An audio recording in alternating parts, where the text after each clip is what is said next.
I have a hard time staying at sleepovers, and I normally go home, and it's weird because I'm the oldest, and I feel weird for always going home, and I also don't like having sleepovers at my house because I never want them to stay in the same room as me. It would be nice to know how to deal with this, so I can really hope you can help. Well, I mean, if sleepovers aren't your thing and no one's forcing you to have them, then there's nothing wrong with not having sleepovers. It's not for everyone. Yeah, I mean, I knew people growing up that hated parties and sleepovers because it was just not really their cup of tea. Yeah, sometimes it's awkward having a bunch of other people sleep in the same room as you. Yeah. Like, I get it. Like, I love sleeping alone because it's peaceful, you feel safe, you feel like you have your own room to yourself, you have privacy, like, it's nice. And I get it where, like, even sometimes when I had friends sleep over, especially as I got older and I had my own room and my own, like, calm space, like, I would make them a cute area, like, in the living room to sleep so they had somewhere comfy to stay. But then I'd always go back to my own room. I was like, at the end of the night when the movie was over, the popcorn's gone, you're like, I'm going to my bed tonight. Yeah, exactly. Like, I'd make sure they were comfortable because, you know, they're guests. But then I would retreat back to my own room while I slept because that's really the only way I can sleep. I cannot fall asleep on a couch in a room full of people anymore. Like, as a tiny kid, sure, that was a blast, but like, as I got older, I was like, kind of overrated. I'd rather just sleep in my own bed and come back for breakfast and you know, live on for the rest of the day with them. Hang out again. Yeah. So there's nothing wrong with not liking sleepovers. Yeah, totally fine, and I would communicate that to the adults involved and to your friends involved. Say, hey, you know what, I love hanging out with you, but the sleeping part, not my thing. We're gonna have to work around that somehow. Like, I can come over and stay late, or I can come over early in the morning, whatever, but I don't like doing the sleeping part. But if at the end of the night you just want to go back to your cozy bed all by yourself, that's totally reasonable. Okay, yeah, you can just spend the day with a friend and then go home. Now, I feel like they could be coming from a family that, you know, I have 14 cousins and we have to go over there every weekend and hang out like a big family, and I have to have the sleepovers or whatever. So then how do you cope with that? Try and make your own space, I guess, the best you can. Yeah, I guess, try to make a fort. Yeah, take some sheets around your... Be like, when I put the sign up, don't talk to me because I'm going to bed. No. Yeah, I mean, if you need your own space, you can always just communicate that to the people around you too. Just be like, I'm going to bed. Please don't invade my space. Like, I'm gonna sleep now, and don't socialize with me. I'm tired. Right. Okay. I need help. Me too. Me too. My mom and dad are homophobic, and I am a closeted pansexual. I hate to say it, but if you feel like you'd be in danger, keep it to yourself.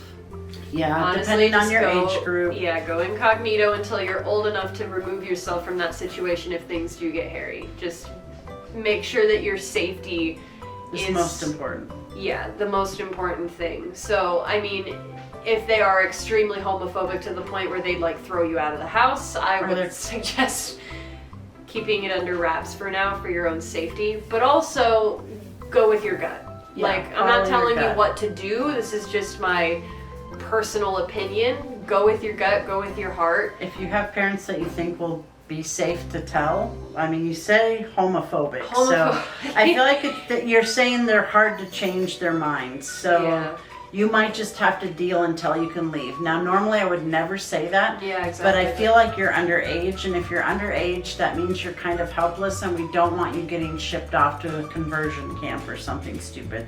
People can be very mean. Now, if they're just closed-minded and you think if you had a conversation with them, they might see it your way and love you and nurture your feelings, then you go for it. We don't know what your situation is, but when in doubt, just be careful. You know your own safety level. And the advice I'm giving is coming solely from personal experience that I've had with close friends who have gone through the worst case scenario. Yeah. So, like, I always try and tell people, you know, go with your gut, but if you feel like if you are open about it or you let your family know that your life would be in danger, or your quality of living would be put in danger, then I would recommend just keeping it to yourself. And kind of like I talked about earlier, as long as you love yourself and you validate yourself every day and you unconditionally care for yourself and love yourself, then you're going to survive. Like that, because being 100% in love with yourself is important before, you know, you can love anybody else anyway. That's right. And if you feel like there's a chance that you can have the conversation, definitely have the conversation, because it's super important to be out about who you are, whatever that is, whether you're gay, straight, bi, pan, it doesn't matter. Just be yourself, and if you can tell your family, hell yeah, that is definitely the way to go. But the exception is what she just said. There is the exception of if it's not going to be safe and you know it in your heart, then you have to choose a different route. And it's sad to say, but it's where you're at if you're a minor or if you're surrounded by people that won't keep you safe. So yeah. Otherwise, loud and proud, but yeah. You know, you have to be the judge of that. You know your family and your circle. So, and if you're on the fence about it and you have a family member that you know is cool and loves you and will support you, tell them and let them help you tell the rest of the family if it's safe to do so.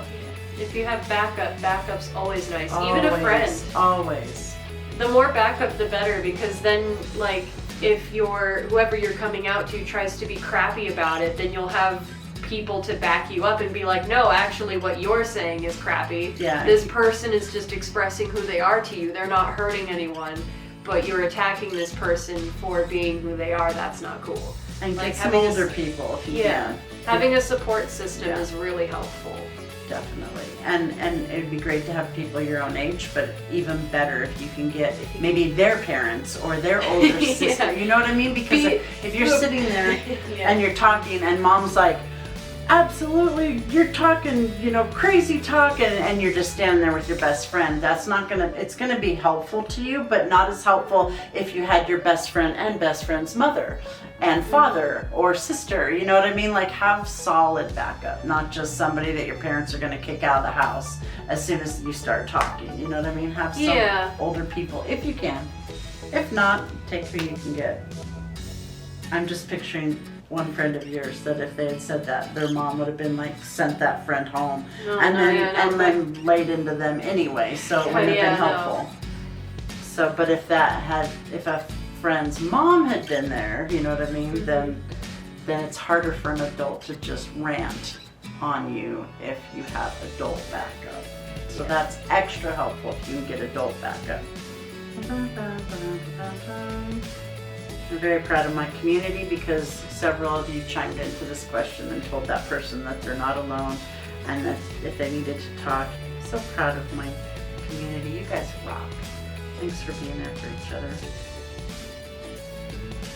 And you are not alone. Yes, go to Discord. Again, plug in the Discord, but you're never alone there. So many good people. My parents are Christians and I want to try to come out about me being a lesbian soon, but I'm afraid they're going to start yelling. Again, I go back to if you feel like your life or quality of living would be endangered if you were to relay that information to your parents or your family, then I would suggest not doing so. Again, just my personal opinion from what I've seen people go through myself. Do what you will, follow your heart. You know, you know what's best for you when it comes down to it.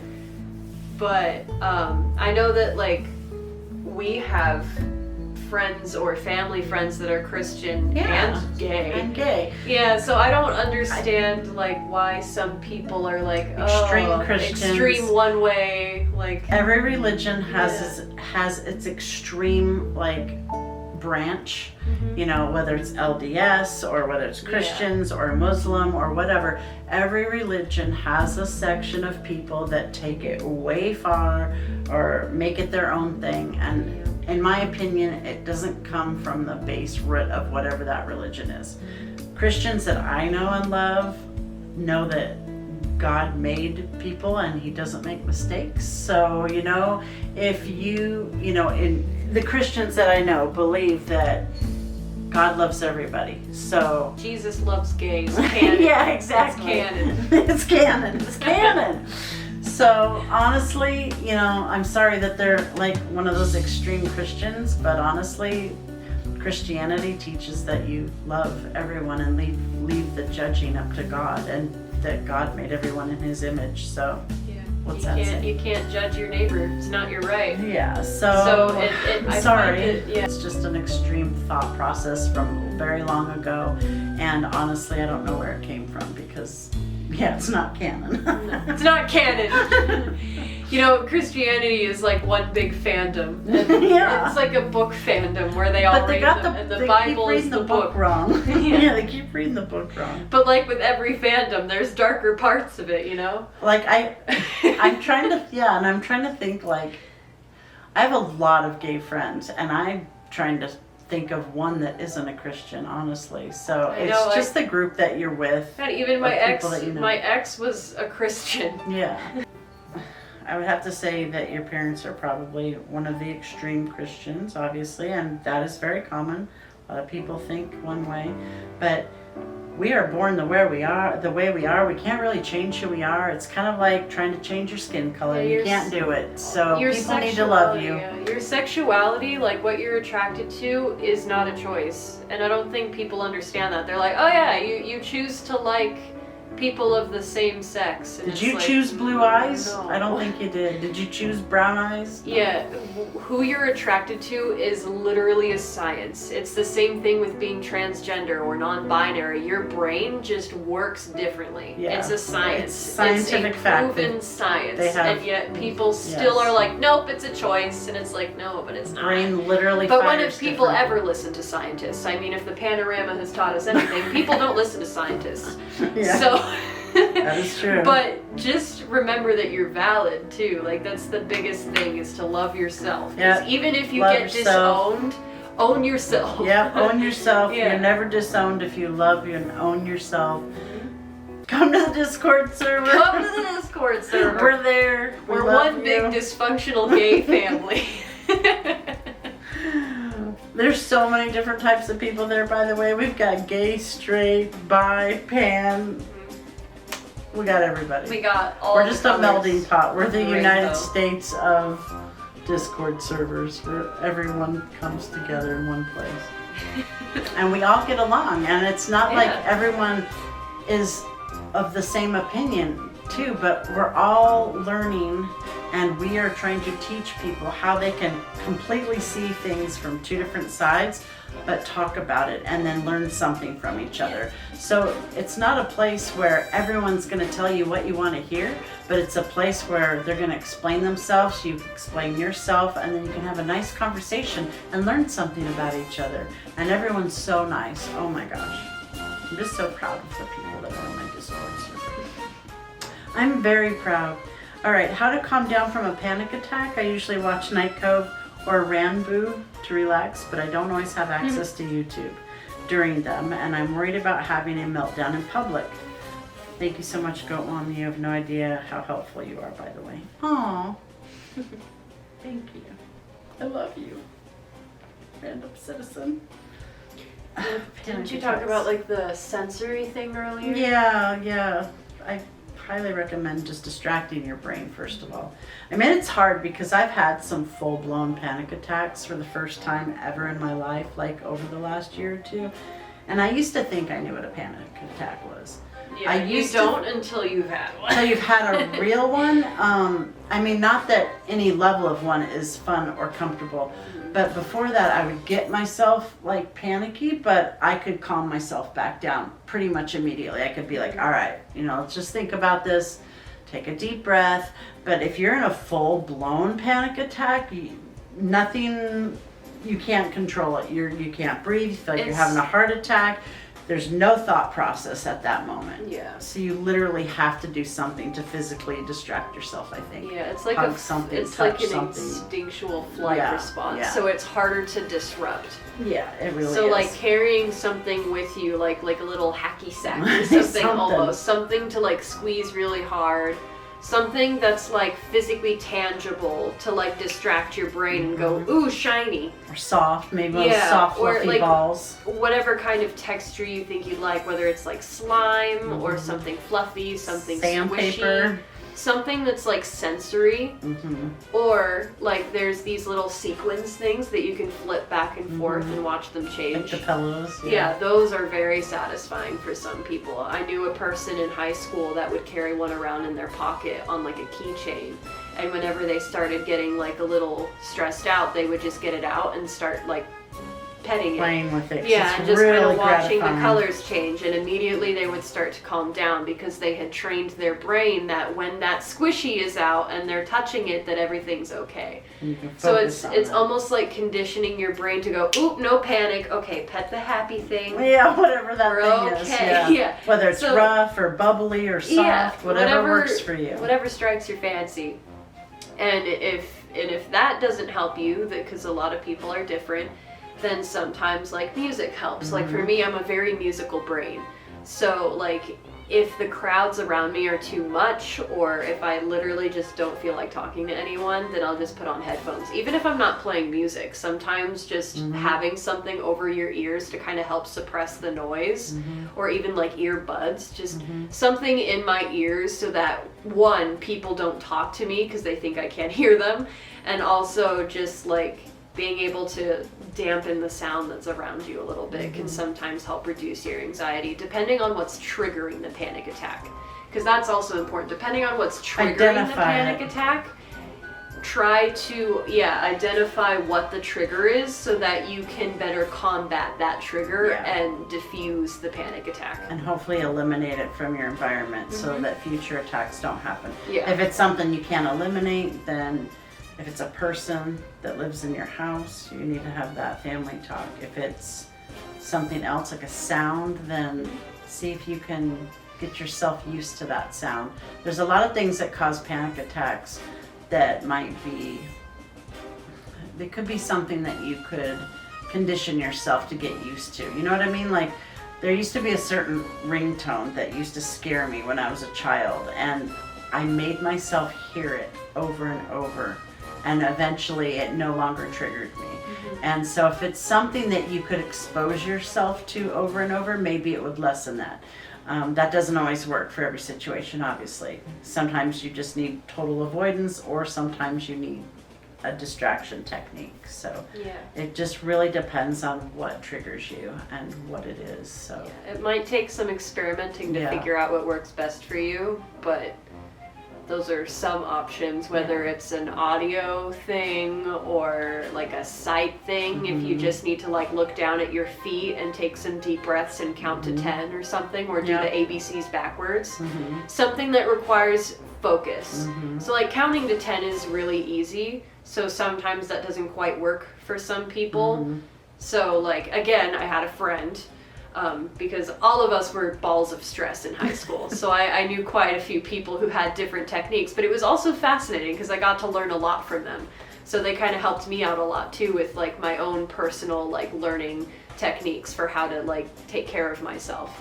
But there was this friend of mine who would just, whenever they got like too stressed, they would just stop, look down at their feet, and like either count their shoelaces, or they would start whispering the ABCs backwards, because it got their brain to stop focusing on everything else around them and just figure out the ABCs backwards, or figure out how many shoelaces or like crisscrosses in their shoelaces there were, or how many like grommets were on their boot. Like they would just look down and they would force themselves to focus on something else for like 30 seconds and then they were fine. So sometimes it's literally just catching it happening and stopping it, like nipping it in the bud and making your brain think about something else before you're too far into the panic attack that the instinct kind of takes over and you start hyperventilating and can't really get as much control over it. Yeah. I had a friend, actually two different friends. One of them used a like a pressure point technique where they would just squeeze like their hand or a finger or a toe or their ear really hard, something that would distract them. They just focus on that sensation for a minute, and that would help them. I had another friend that did flavors, so they'd keep something very sour in their pocket or something very spicy, and they would start with that, and then they had another technique like with texture that they would also, but that flavor would initially grab their brain's attention, and they would just close their eyes and focus on the flavor and then start playing with the, you know, whatever it was. So sometimes you just need to snap your brain out of it. Yeah, sometimes it's that easy. Yeah. For some Figure people, it it out. can be a deeper rooted thing where you might need to go through something more intensive, like therapy, something that's longer term.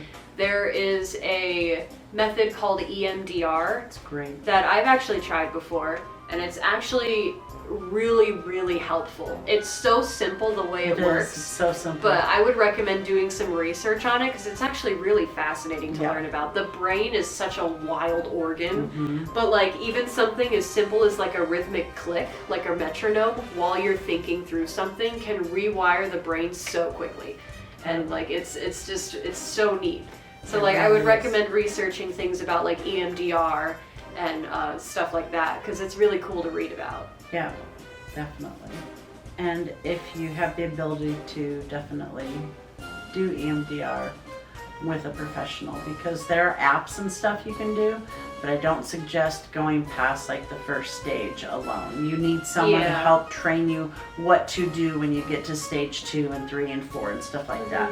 So start with like the first clicks. Like there's one you can upload, and it literally just clicks, click, click, click. That's fine, but you don't want to up that. You don't want to make it faster until you get with a professional that teaches you what to do with that, with your brain while you're doing that. But it's so good.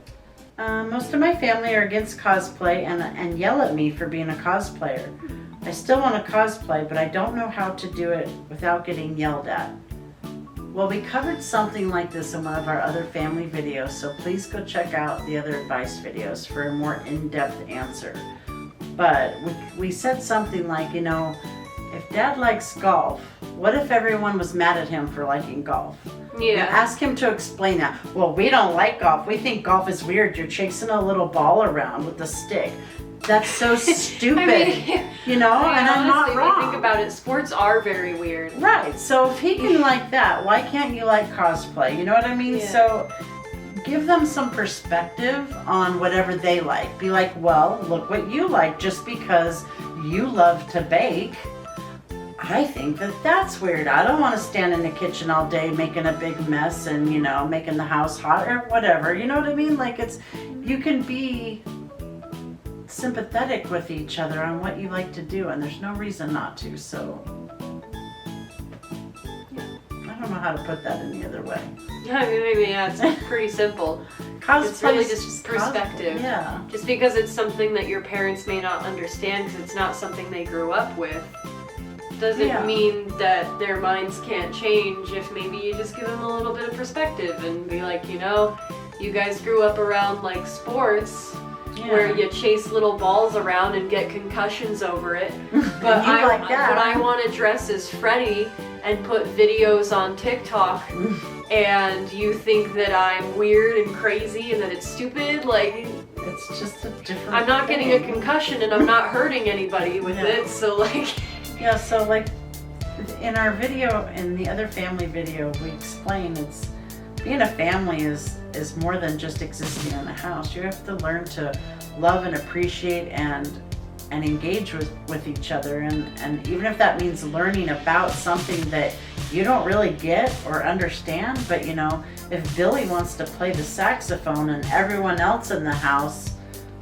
plays football, like why do we all have to hate on Billy and his saxophone? Like why don't you understand that the music makes him feel good, or you know, like, you know, and that Billy understand that running around on the football field makes Teddy feel great because he loves exercise. Like find what you like about it and share that with them, you know, as a good thing, as a positive thing. Tell them, this makes me feel good. It's fun. I get to use my imagination. I get to use my skills because I get to sew and make stuff. I get to be artistic, you know, whatever that is.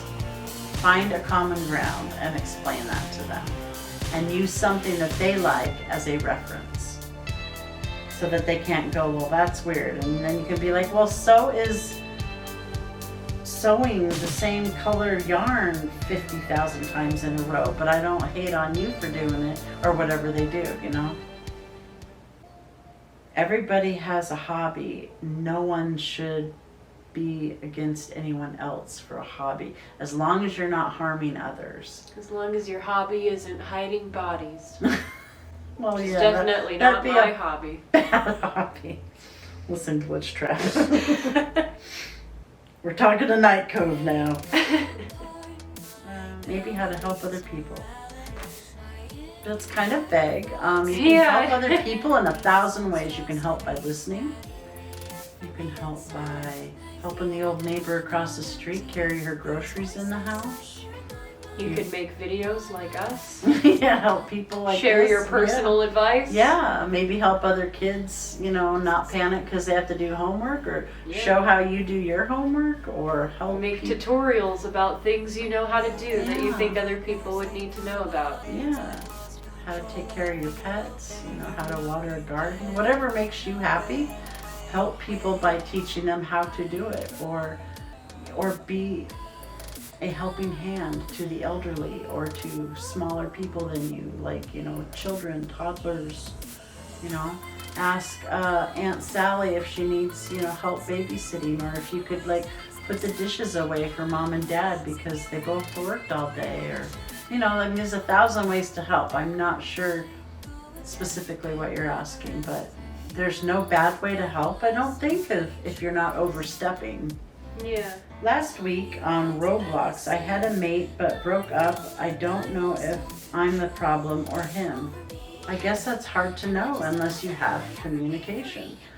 So I guess if it matters enough to them or to you, have the conversation. Be like, hey, maybe we're not still like together, but could you let me know what I did wrong and what I could do better next time? And then could I maybe tell you what offended me and what maybe you could do better next time, even if it's not together, maybe with your next friend, or ask them what can I, you know, tell me what I can do better with my next mate. You know, what, you know, learn. I mean, you can't always expect a relationship to go back together, whether it's friends or more than friends, but at least you can learn something from it. So that's something I wanted to say to everybody too, because I get a lot of relationship questions, and you can't always fix a relationship. Sometimes it's just not going to work because one person's already done, and it just wasn't meant to be. But you don't have to go away bitter or mad. You can just say, hey, before we part, can I ask you, what could I have done better so that next time I do better?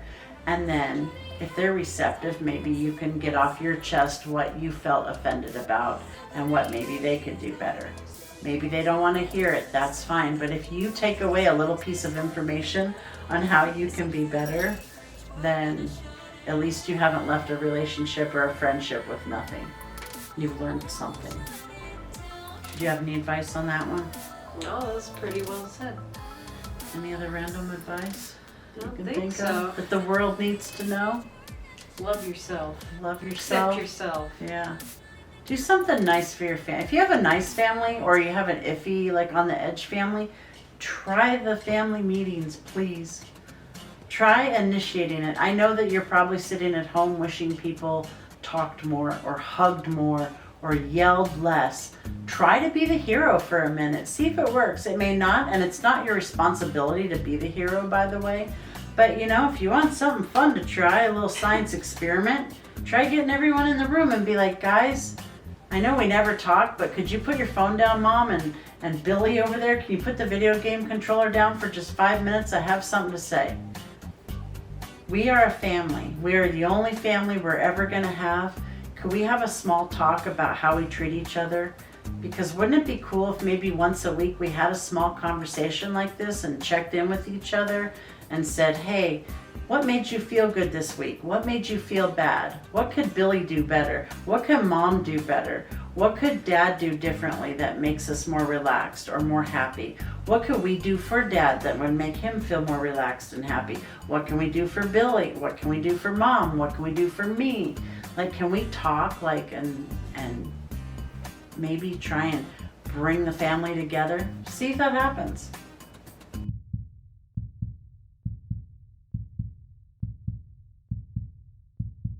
My parents keep fighting nonstop. I always hear my dad screaming at my mother. I wish they would just get a divorce so that they wouldn't always be yelling at each other. I've always been scared to tell my dad things because of this. He has yelled at me before a few times, and I'm always about to burst into tears. I'm always scared to chat on Discord with people I don't know because I'm scared my dad will find out and he'll yell at me. I'm afraid to talk to him about his yelling as well. If he wasn't someone I lived with every day, I would have the courage to speak my mind. I hear him yelling every day. I'm not sure if I should call child support services, but I can't take it anymore. Yeah, for sure. Sounds like if you've already tried to talk to your parents or your dad and that hasn't helped, definitely get another adult involved. If you can, get another family member that's responsible and that you feel safe with. If you don't have that, or if you've already tried that, then yeah, call somebody that can help you from family services or something. Maybe call one of the hotlines and ask them for advice on numbers that you can call, or tell a teacher or a principal. Definitely, if your parents are approachable, ask them for a meeting. Say, can we talk? This is really stressing me out. Can't handle the yelling anymore. Like, why are you guys doing this? Can you maybe get some counseling, or could we just have family meetings, or could you guys take it outside the house, please? It's damaging me. Parents should never fight in front of their children. It damages them forever, and that can't be undone. So if they're smart and they can catch it now and not screw that up, they should do that. Definitely have a conversation about it if you feel safe doing that. If not, then just tell somebody, for sure. You don't need that. You shouldn't live with that every day. It's not okay. Again, you have us on Discord for support as well, and definitely stand up for yourself. Have the conversation in a calm, organized manner. Maybe write down some bullet points on things that you want to say, things that it makes you feel. If they're the parents and they love you, they will listen to you. If they're good parents, and they love you, they will listen to you. If they just don't care, they're too wrapped up in their own drama, there's not a lot you can do about it other than, warn them, I can't handle it. It's hurting me. It's physically crushing me. I can't do it anymore. Change it. If they don't, call somebody, definitely. Don't be afraid to defend yourself. Especially if you're very small, please talk to either the authorities or a teacher or an aunt or an uncle or a friend's mother. If you have a good friend who you really trust and care about their parents, maybe they can help you out. So definitely get help. Sometimes people stay together too long. They stay together because they're used to it, or they think it's normal. Maybe they were never taught that what they're doing is wrong. Maybe their parents fought. Maybe they just don't know any better. So maybe if you can educate them that is damaging, that there are other ways to communicate, encourage them to take some communication classes, encourage them to have a talking stick where, when it's your turn to talk, you hold the stick, no one else can talk. Maybe just mom and dad can use a talking stick. Maybe ask them to take it outside the house. Whatever the case is, it's not okay, and no one should live with that. Also, several of you have mentioned that, things are so bad, you don't want to be there anymore, you want to get away. First of all, never hurt yourself, please. Definitely don't hurt yourself because of other people. You have so much left in life to see and to do, and the things that you don't even know that you're going to experience yet. When I was 12, I had some pretty dark thoughts about myself, and if I had acted on those, I wouldn't have had the beautiful family I have now. I wouldn't have got to enjoy all the things that I've seen, all the things I've been able to experience, and the beautiful children that I have. So just remember that this is temporary. Every year it changes, every day changes. Make it better. Try and think positive. Remember, eventually you can get out. When you're older, you can create your own life. And also, though, a lot of you are saying, I just want to run away. Please don't run away. It's so unsafe. I know that a lot of times the house is probably feeling very toxic, but please, I encourage you to find an adult you trust and let them know the level of toxicity that is happening and that you are in full despair. Tell them, I want to leave. I'm about to run away. That's how bad it is. And, tell this adult that you trust, whoever it is, I need help. I need help getting out of my household, or I need help talking to my parents, but it's bad. I'm having bad thoughts. I'm thinking of running away. I'm thinking of hurting myself. It scares me because my parents are fighting and they're not listening to me. My siblings are not treating me well. Whatever it is, you have a voice. Your feelings matter. It's not okay. You don't have to deal with it. Talk to an adult you trust. Talk to several adults you trust. That way you have 2 points of view. Talk to Uncle Timmy and then talk to Aunt Kim, or talk to a teacher and then talk to your pastor, or talk to your cousin's, best friend's mom and then talk to your best friend's mom, whatever it is, or dad or whoever. Find someone you trust, get a couple of opinions and have them help you. Have them be there with you when you have the conversation, whatever it takes, if you feel it's safe to do so. If you have the kind of parents that are just gonna beat the hell out of you later when no one's watching, then definitely you need to call authorities, because that's not okay. You deserve better than that. You should never hurt yourself or be completely alone in the world. You should never leave the safety of your home unless it is so unsafe, in which case you need to call Child Protective Services or an adult that you trust and seek help.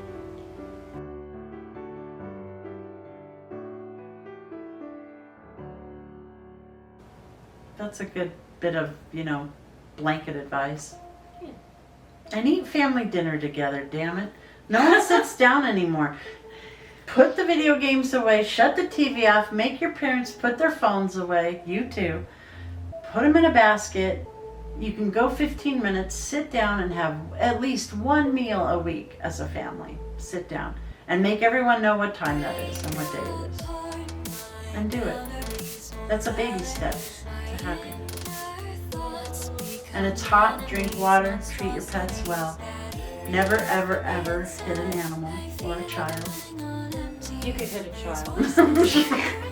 No. If they're annoying enough. No. I wouldn't hit this child. He You are smiles. annoying sometimes, though, sock thief. Yeah, he still sucks. I'll see if I can post a video on Discord. You'll hear meow, meow, meow, and he'll walk through the room and here he comes with a sock. We don't even know where he gets them all from. But then we find a pile of socks in a corner under a desk, or like a pot holder, like a glove and stuff. Just little piles of stuff. He's a pack rat. It's like we live together. Yeah. All right, guys. Well, this has been advice from Goat Mom and NightCove. Thanks for joining me. Have a good summer. Love you guys. Stay safe out there, and we'll see you soon. Don't forget to keep checking the community tab. Tell me, why did I listen? Now I feel like I lost all control over me. Am I just a puppet? Will I ever be free? Make a potato. What else can we do? I can't do it. I don't know. I don't know. I was trying to make a snowman.